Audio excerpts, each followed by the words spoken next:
Good evening. Welcome to Credit Smart Essentials. I'm going to be covering prepare and protect. So we'll get started in just a little bit, but get your pad and paper and pencil.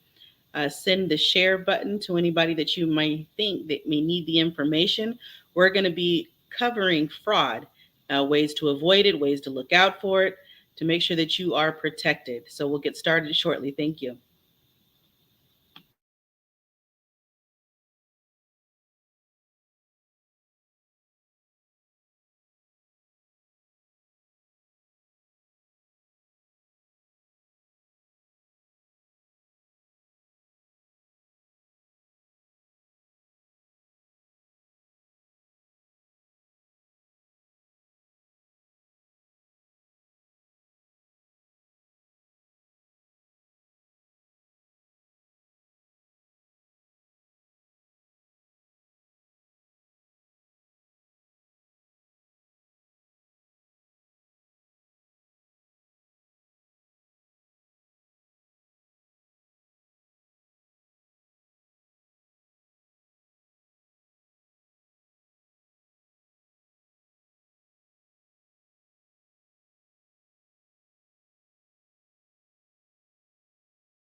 Good evening. This is Shakira. This is Coach Shakira. I'm a facilitator today.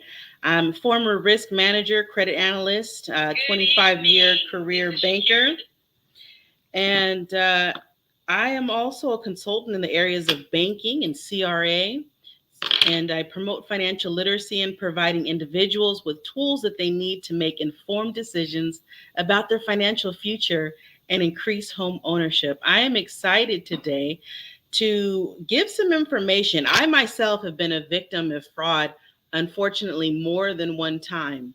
And so I understand how essential it is because it can uplift, it can unearth your whole life. It affect your family. It affects you. It can affect you for years and months to come if you're not aware of what to look out for and how to fix it. So on the screen, you're going to see my contact card.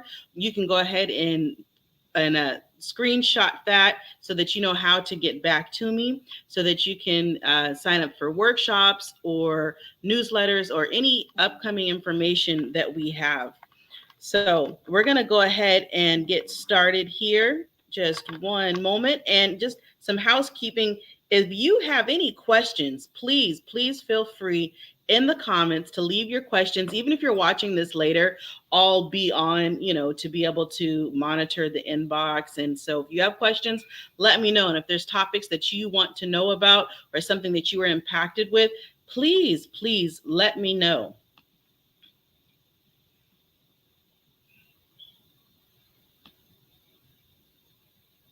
So thank you for joining me here. I'm working off a couple of different screens, so if you see me looking around. All right. So again, we're going to cover today how to prepare and protect yourself. And so one of the industry terms is that we want you to understand the preparation and protection are essential components of financial empowerment. I want you to understand that the importance of small and consistent steps will make sure that you are protected. You're not going to always be unvulnerable to different attacks because they're coming from, as our technology advances, attacks come from all over. But here are some different ways. So personal identifiable information is one of the things we're going to talk about today. So what kind of things are personal identifiable information? Well, it's going to be your name, it's going to be your address, social security number, um, other identifying number or codes, your email, driver's license, your passport, your mailing address, any login or ID information, your IP addresses, and also your face. That is another way that scammers can use your information, especially now that we have, facial recognition on a lot of our different softwares. So again, we're talking about how to protect yourself and how to prepare. And this is your personal identifiable information. So I'd like to ask you and get you kind of thinking a little bit about how this information can help you, right? So if we're looking at the ways that this information, meaning how to prepare, how can it help you? Well, it can help you avoid scams and identity theft. It can help you prepare for an emergency. Later on, I'm going to cover a little bit every day. So when I go prepare and protect, I'm also talking about natural disasters, how to protect your financial information, how to protect your home, and then also how to protect your interest and save for retirement. So today we're going to cover the first one, which is going to be how to avoid scams and your identity.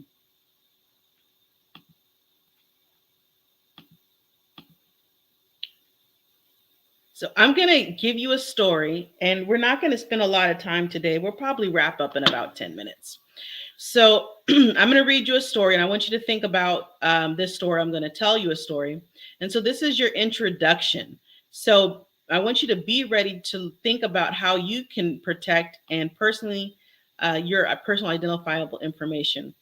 All right, so we're going to talk about Sarah. So I'm going to read it as if I am Sarah. Sarah, I had a harsh learning experience a while back. I received an email from a scammer that got me to send my PII. Tell me again what that is, everybody. Personal identifiable information. And then they got into my finances. My PII stands for personal identifiable information. That's private information specific to an individual, like their name, address, birth date, social security, or bank account number, that kind of thing. I knew my PII had been stolen when a debt collector called me about a purchase I definitely did not make. I didn't know what to do and ended up paying the debt, unfortunately. If I'd been aware of federal protections like the Fair Debt Collection Practices Act, I would have known that I could dispute that debt. From now on, I'm going to watch out for these warning signs. All right, ding, ding. An unexpected invoice or something I didn't buy. There goes one. A call from a debt collector for a debt that isn't mine. There's two. A denied loan application that I didn't submit. There goes three. A court summons for a crime. Woo! Oh, I'd hate to receive that, but that's four. Such as a check fraud I didn't commit. Yes, writing a bad check is a federal crime. And if I see any of these warning signs, I'm going to listen up, call the companies where I know the fraud occurred, place a fraud alert on my credit report and get copies of them, and report identity theft to the Federal Trade Commission and start to repair the damage. Okay, so all of these information here is my personal accounts. I could probably give an example honestly on each one of these. Um, if you receive a call from a debt collector from a debt that wasn't mine, that happened to me. Someone apparently was tried to buy a car in my name. I saw it from a few different indicators that I have out there. I monitor my credit report, which is one of the things, if you guys have been following me, I ask you to please always pull your credit report and to be able to identify what's on there, because it can pull your score down. And some of the information just might not be yours. Okay. So someone went to TD Bank and they tried to open up an auto loan. But their fraud department actually flagged it, and so they didn't open it up, but they had all my information. They actually had my correct social security number and my date of birth. That is so scary. So it came up, one, on my credit report, so I was able to identify it there. And then two, I started receiving weird messages, right? That was one of the things that I just mentioned about how what's a warning sign if you're receiving phone calls. Okay. And so that happened. I had to go to TD Bank, and I went to the branch that they actually used. and they were able to shut everything down. Oh, they were busy. I also received checks. I also received checks in the mail at my correct address with a bank that I didn't bank, which was TD. And so that was another way that I knew that, okay, somebody has my information out there. A call from a debt collector, right? If you've been denied a loan application that you didn't submit, again, these are all warning signs that you want to look out for.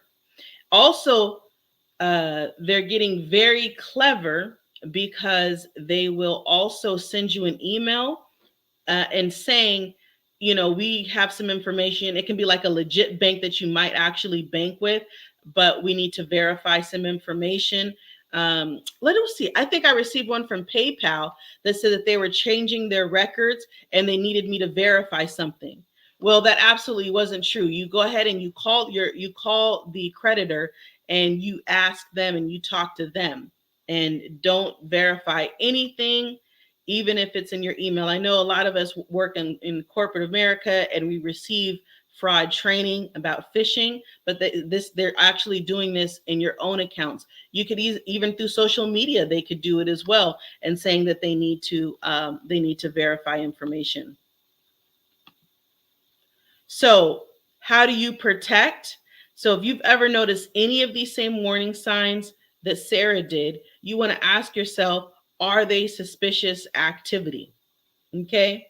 You want to be able to ask yourself, is it suspicious, excuse me, guys, activity?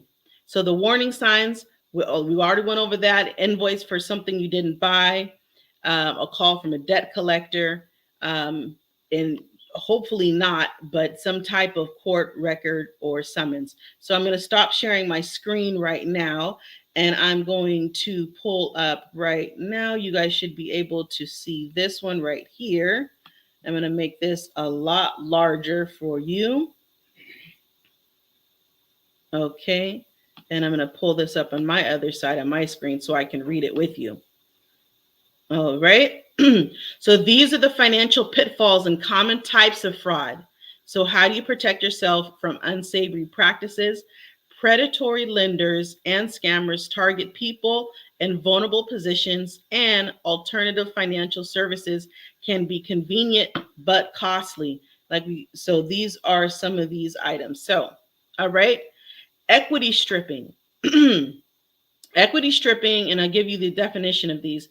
Equity stripping is when it's designed to reduce your overall equity in a property. So maybe like, especially with the boom in Florida and other parts of the country, we'll see that we have a lot of equity right now in our home. So people are coming at us trying to get us to do something with our equity. And it's called equity stripping. Includes payments that look like checks but are really high interest loans. There are legit ways for you to get the equity out of your home, but be aware that there is also a lot of fraud out there. The next one is balloon payments. So initially you might have a low payment and then a huge payment due shortly afterwards. This happened a lot in the subprime market back in the early 2000s. This is what also led to a lot of the recession.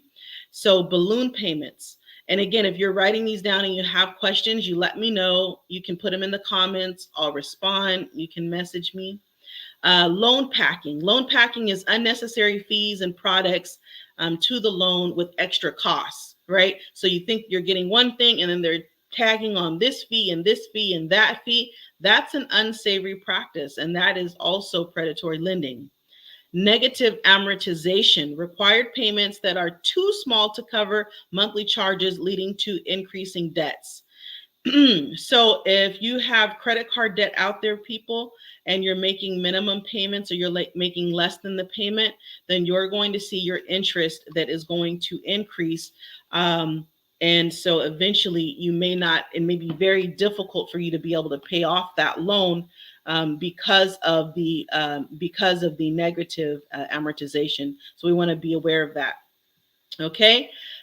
Check cashing business. I know that this is a way to turn checks into cash without a bank account, because some people are unbanked. We understand that, or may have burnt bridges with banks, but there are institutions, there are CDFIs, there are institutions that can help you become bankable again, so that you're not having to go to a payday check cashing and pay these exorbitant fees where they're taking percents. But this is a way to turn checks into cash without a bank, but can charge high interest rates and fees, and often are due very quickly. And this is one of the ways that you could be eating up your paycheck or any type of money that you're getting if you're doing this. So we want to be able to get out of these situations. A payday loan, this is similar. High interest rates and fees often due very quickly. So there are ways out there. If you're in a bind, there are resources out there to be able to help. Let me know. And then we can also take some personal accounts and look at our money mindset and our spending. But we want to get these things under control. Rent to own. This is confusing contracts with costs higher than purchasing the item outright. So these rent to own places, maybe you need a TV, maybe you need a couch, maybe there's something, a wash machine, maybe there's something that you need. And so you do rent to own. Again, you are paying much more than that item is worth.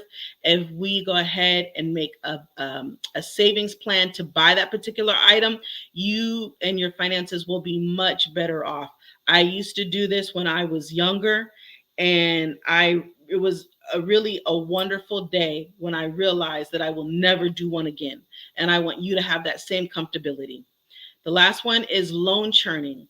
This means that loans are refinanced quickly, multiple times, with fees each time. So you get money, then you have to pay it off, then you have to get another one. And then each time there's large fees and large fees. These large fees will eat up your income. They will eat up your money. And so we want to be aware of these items so that we want to be aware of these items, because the objective is to keep the more money in our pocket so that we can live out our goals, so that we can save more, and so that we can enjoy life doing the things that we like to do.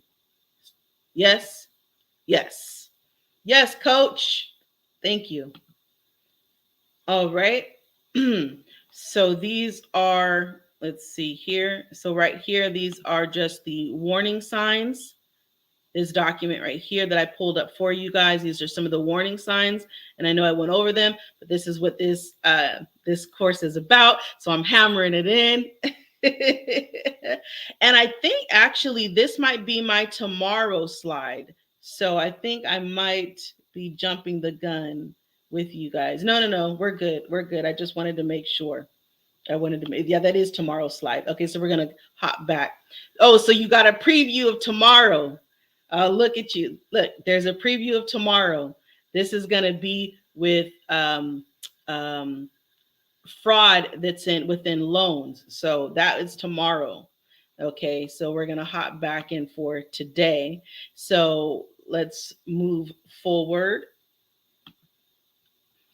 All right, so we're going to hop back and talk about Sarah before we close up, because I want to get you guys to start to think a little bit and answer some questions for me.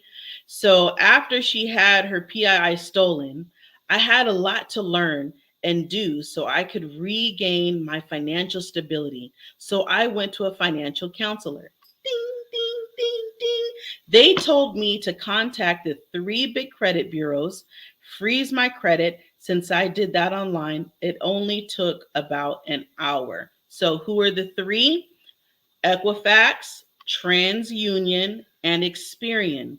You can also do it online. You can go on there and you can put freeze your credit. So what that means is that if someone tries to access your credit, they're going to contact you at the number that you gave. And that's one of the ways that you can protect yourself from identity theft. Okay. So this next one, Sarah's saying some more. So why did Sarah's advisor tell her to freeze it? Well, it's to prevent the thief from opening new accounts in her name, and also to give her time to inform authorities of the theft. You can file this And a lot of the times, if you actually have substantial damages or any damages, when you file your police report, they'll give you a record number, and then you can give that record number so that they can prove that this actually did happen, and there's a record for it. Also, to start the process of canceling all of the credit cards, your bank, whoever you're banking with, they will go ahead and they will retroact that, and they will cancel that for you. It does take some work, but it's better than than continuing on hemorrhaging and allowing this thief to be able to access your information. So, from Sarah's point of view, after I froze my credit, I got an attorney to guide me through the next steps of defending my credit. The thief had opened a few accounts in my name and made some big purchases. I needed the attorney's help to deal with the debt collector that would be contacting me soon. So, as we wrap up, I would like you to think about your own situation and some steps, some preventative steps that you might need to take so that you can take control of your PII. So, for example, not accessing a bank from a public Wi-Fi, not saving your credit card information on your laptop, your computer. I know it allows you to do that, but I do not do that. I never save my passwords or debit card information online. You want to be, or when you're purchasing, you want to be able to enter it every time, and that's it, right? I know for all my friends out there that are quick with the Amazon purchases, that it's just locked in there, but that is actually an easy way to be able to steal your information. So we want to be smart, especially as technology advances, and we want to be aware, and that's what this is. This is to help you with that.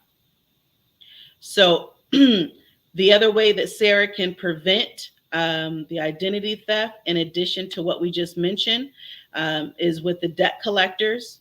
And who might Sarah have her attorney need to contact? Well, they could definitely contact the local police.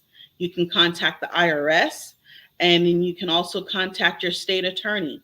So these are some resources available if you found that you did experience something like that. So as we wrap up, and this is about it for this evening, so protecting your PII, I want you to maybe think about 2 or 3 steps that you can take right now to protect your own identity, right? So just maybe think about some ways and some things that I've mentioned, because you want to avoid entering in any of your personal identifying information in the public Wi-Fi. You don't want to respond to phishing emails or phone calls. Limit your applications and forms that require your Social Security number. Review your credit report frequently. Also, avoid sharing too much information on social media. Take training or do research on how to spot internet fraud and phishing and other online scams. Well, you guys, I hope that this has been helpful for you. And again, if you have any questions, you please let me know, and I'll put my contact information in the comments so that you can reach me again. So thank you guys for joining me this evening, and you guys have a good night.